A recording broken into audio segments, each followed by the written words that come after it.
부동산, 우리 모두의 관심사죠. 그리고 그 중에서도 강남 불패라는 말로 대변되는 서울의 강남 지역은 많은 이들이 선망하는 곳입니다.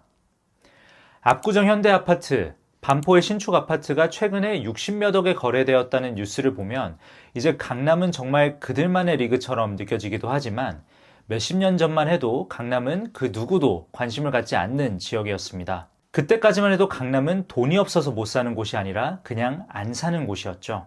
그렇다면 강남은 어떻게 이렇게 짧은 시간 안에 천지개벽하게 되었을까요?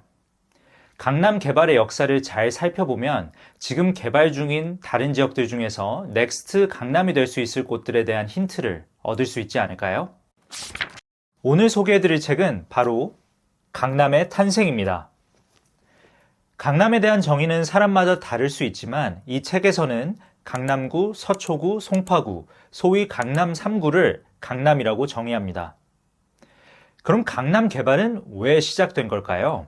1960년대 서울은 포화 상태였습니다. 전국 농촌에서 수많은 사람들이 일자리를 찾아 서울로 몰려들었습니다. 서울 인구 급증은 주택난 등의 사회적 문제도 일으켰지만 이는 심각한 안보 문제이기도 했습니다. 휴전선에서 40km밖에 떨어져 있지 않은 강북에 지나치게 많은 인구와 시설들이 집중되었기 때문입니다. 그래서 박정희 정권은 서울 인구를 분산시키고 유사시 피난에 대한 부담을 줄이기 위해 강남 개발을 결정했습니다. 1963년 전만 해도 한강 이남의 구는 영등포구가 유일했습니다. 지금의 강남은 아직 서울이 아니었습니다. 그래서 예전에는 강남이라고 부르지 않고 영등포 동쪽이라는 뜻으로 영동이라는 표현을 썼습니다. 강남은 경기도 광주군과 시흥군에 속해 있었고 논밭이 대부분인 전형적인 농촌 지역이었습니다. 1963년에 서울시의 행정구역이 변경되면서 강남구, 서초구, 송파구, 강동구, 노원구, 중랑구 등 12개의 구가 새롭게 서울이 되었습니다. 본격적인 강남 개발은 박정희 후보가 1967년 경부고속도로 건설을 대선 공약으로 발표하면서 시작되었습니다. 경부고속도로, 지금은 한남대교라고 불리는 제3한강교, 그리고 강남 고속버스 터미널은 자동차 시대와 함께 강남 시대를 연 삼총사라고 볼 수 있습니다. 하지만 강남은 반드시 극복해야 될 약점이 있었는데 그건 바로 강남이 지대가 낮아서 자주 물에 잠긴다는 것이었습니다.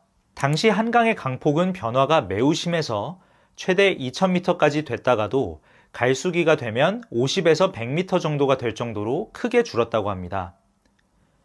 한강의 수량과 수위를 일정하게 유지하기 위해 소양강댐이 1973년에 완공되었고 이로써 서울 시민들은 장마철에도 한강 범람의 공포에서 벗어나게 되었습니다.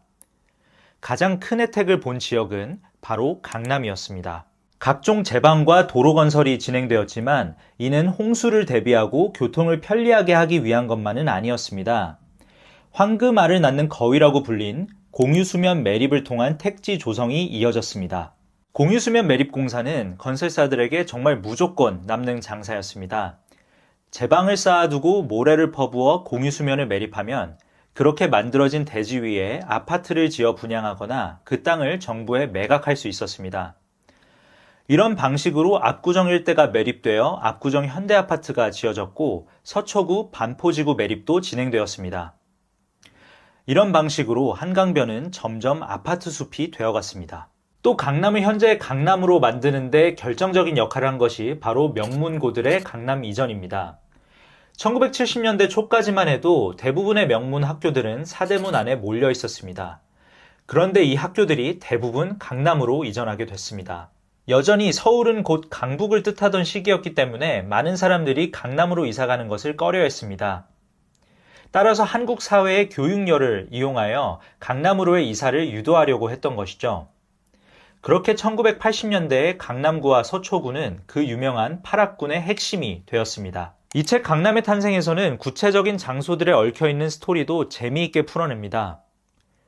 88 올림픽과 86 아시안게임 개최를 앞두고 이루어진 잠실 일대 대규모 개발, 예술의 전당과 코엑스 건설에 얽힌 이야기, 지금은 없지만 당시에는 엄청난 주가를 올리던 아파트 재벌 회사들의 이야기, 압구정, 삼성동 등 강남의 부촌들에 대한 이야기들은 무척 재밌습니다. 강남의 개발 성공을 벤치마킹했던 곳들 중에 왜 목동은 성공했고 노원은 실패했는지에 대한 설명도 흥미로웠습니다. 한편으로는 무거운 마음으로 읽게 되는 이야기들도 있습니다. 성수대교와 삼풍백화점 사고에 대한 이야기와 이에 대한 후속 조치들을 보면 세월호 사건과 유사한 점들이 많아서 가슴이 아픕니다. 엄청난 이권이 걸려있는 강남 개발이었기 때문에 이와 관련된 수많은 사람들의 비리 사건도 눈살을 찌푸리게 합니다. 책 강남의 탄생을 통해 지금의 강남이 있기까지의 과정들을 알게 되니 지금 개발 중인 지역들 중에서 어떤 지역이 넥스트 강남이 될 수 있을지 궁금해졌습니다. 몇십 년 전 강남을 알아보고 투자하려면 상상력이 필요했듯이 지금 개발 중인 지역들도 강남 개발의 히스토리를 참고하여 한번 새롭게 바라봐야 기회를 잡을 수 있지 않을까요? 오늘의 추천책 강남의 탄생이었습니다. 앞으로 제 서재 속 다양한 주제의 책들을 소개해 드릴 겁니다. 이젠 진짜로 독서하는 습관을 만들고 싶으시다면 구독과 좋아요 부탁드립니다. 다음 책도 기대 많이 해주세요. 감사합니다.